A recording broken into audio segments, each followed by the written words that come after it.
السلام علیکم عزیز طلبہ، آج ہم جدید یورپ کے بارے میں معلومات حاصل کریں گے۔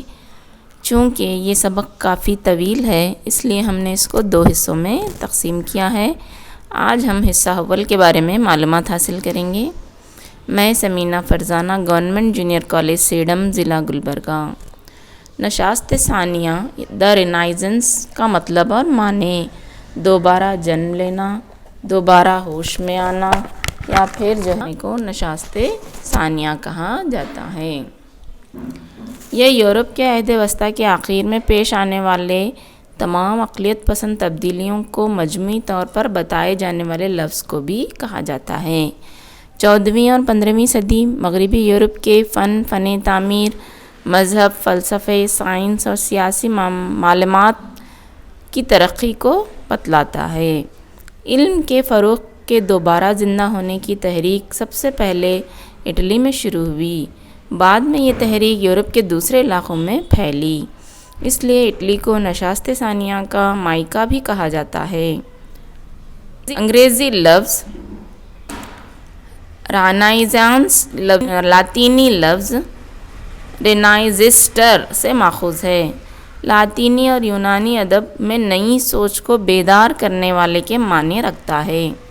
ادبی معلومات کے مطالعے کے بعد یورپی عوام بہت ہی سادہ ماحول اور سچائی کے ماننے والے بن گئے۔ لوگوں نے تاریخی دور کو ختم کرتے ہوئے نئے عہد میں قدم رکھا۔ نشست ثانیہ کے اسباب: عہد وسطیٰ میں اٹلی کا ایک الگ ہی ثقافتی ورثہ تھا۔ اس کے شہر روم، وینس، جنیوا لاطینی ادب کے لوگوں کے مطالعے کا شوق بھی رکھتے تھے۔ یورپ کے دیگر حملوں میں کئی مفکرین، مصورین، اسکالرز روم میں مہاجرین کی طرح آ کر بسنے لگے۔ کئی مفکرین میں سے پیٹرا، ایلارڈ، روزاد، بیکن، جان وائی کلف اور دیگر نے کیتھولک چرچ کی توہم پرستی پر سوال اٹھانے شروع کیے اور یہیں سے نشست ثانیہ کا جنم ہوتا ہے۔ ایسے میں 1453 عیسوی میں عثمانی ترکوں نے قسطنطنیہ پر قبضہ کر کے یورپی تجارت کا مرکز کہلائے جانے والے شہر پر اپنا اقتدار قائم کر لیا۔ تب قسطنطنیہ کے ذہین و مفکر اٹلی کو اپنے ادبی تصانیف کے ساتھ پہنچے اور یہ بھی نشست ثانیہ کا سبب بنا۔ 1455 عیسوی میں جان وائی کلف اور دیگر نے کیتھولک چرچ کی توہم پرستی پر سوال اٹھانے شروع کیے اور یہیں سے نشست ثانیہ کا جنم ہوتا ہے۔ ایسے میں 1453 عیسوی میں عثمانی ترکوں نے قسطنطنیہ پر قبضہ کر کے یورپی تجارت کا مرکز کہلائے جانے والے شہر پر اپنا اقتدار قائم کر لیا۔ تب قسطنطنیہ کے ذہین و مفکر اٹلی کو اپنے ادبی تصانیف کے ساتھ پہنچے اور یہ بھی نشست ثانیہ کا سبب بنا۔ 1455 عیسوی میں گٹنبرگ نے پرنٹنگ مشین ایجاد کی اور وہ کئی کتابوں کی اشاعت کا سبب بنا اور معلومات کو تیز رفتار وسعت میں مددگار ثابت ہوا۔ راجاؤں، پادریوں، مالداروں نے مفکرین کو سراہا اور ان کی مدد کی تھی۔ نکولس سوم، پوپ لیو دوہم، رانی الزبتھ اول مفکرین کو رہائشی امداد فراہم کی اور تخلیقات کو پھیلانے میں مدد کی۔ جدید جغرافیائی تحقیقات نے مشرق میں کئی مقامات کو آگے لایا۔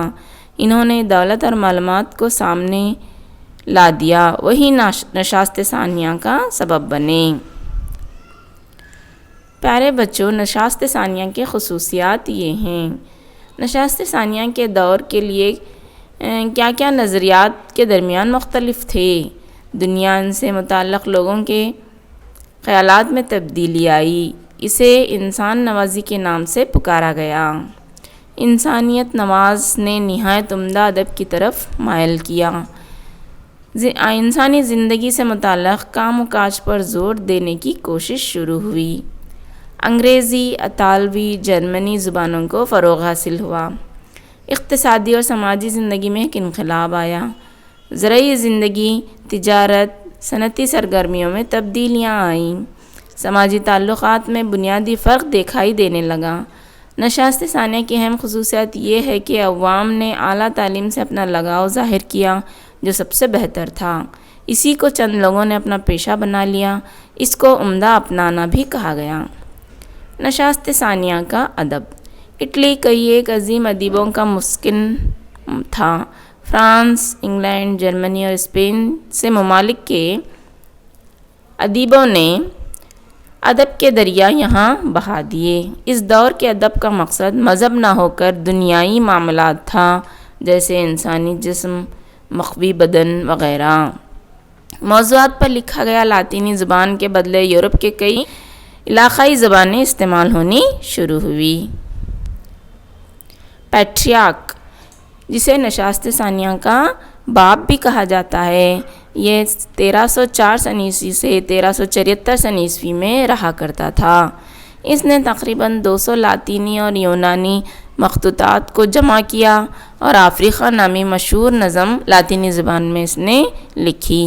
اس کے علاوہ کئی گیت اور سانٹ لکھے جو کافی مشہور ہوئے۔ انسان جو اس دنیا فانی میں اپنے سکھ اور دکھ دیکھتا ہے، اس پر انتہائی گہری سوچ پیٹریارک کی نظموں میں دیکھی جاتی ہے۔ بوکاشیو نے اطالی زبان میں 100 حکایتوں کا مجموعہ لکھا۔ حکایتیں چھوٹی چھوٹی کہانیوں کو کہا جاتا ہے۔ ڈے کامبے ران دانتے نے ڈیوائن کامیڈی نامی ایک کتاب لکھی۔ انگلینڈ کے چارسر کا لکھا ہوا یانٹری بری ٹیلز کافی مشہور ہوا۔ اسپین کے سرو امٹس نے ڈان کیو کیسٹ نام کے ایک کتاب لکھی۔ انگلینڈ کے تھامس مور نے یوٹوپیا نامی ایک کتاب لکھی۔ اسی دور میں شیکسپیئر بھی رہا کرتا تھا، جو ایک مشہور ڈرامہ نگار اور شاعر تھا۔ نشست ثانیہ میں فن تعمیر اور فن نقاشی۔ اس زمانے میں فن نہایت آسان اور فطری تھا۔ دیومالائی شخصیات، خدا کا بیٹا عیسیٰ اور ان کے شاگردوں کو عام انسانی جذبات کے ساتھ تصاویر میں ابھارا گیا تھا۔ مذہبی اصلاحی یورپ میں دوسرا راستہ اختیار کر لیا۔ مذہبی ماحول گندا ہو گیا تھا۔ یورپ کے سارے لوگ مذہبی عقائد جاننے اور مذاکرہ کرنے لگے تھے۔ جو بھی مذہب کے خلاف کہتا اس کو قید خانے میں ڈال دیا گیا تھا، یعنی کہ جائیدادیں ضبط کر لی گئی تھیں۔ رومن کیتھولک نے جہاں کے اثر و رسوخ زیادہ تھے وہاں پروٹسٹنٹس کو تکلیف دینا شروع کیا، جس کے جواب میں مذہبی اصلاح کے لیے حکومت کی امداد ملنے والی جگہوں پر پروٹسٹنٹوں نے کیتھولک والوں کو تکلیف دینی شروع کی، جس کے نتیجے میں 30 سال تک کیتھولک اور پروٹسٹنٹ کے درمیان جنگ ہوئی۔ 16ویں صدی میں اٹلی میں کئی مصوروں نے جنم لیا۔ مائیکل ایڈمز نے فائنل ڈیسیژن نامی ایک پینٹنگ بنائی۔ 16ویں صدی میں اٹلی میں کئی مصوروں نے جنم لیا۔ مائیکل ایڈمز نے فائنل ڈیسیژن، لیونارڈو وانسی نے لاسٹ سپر اور مونالیزا۔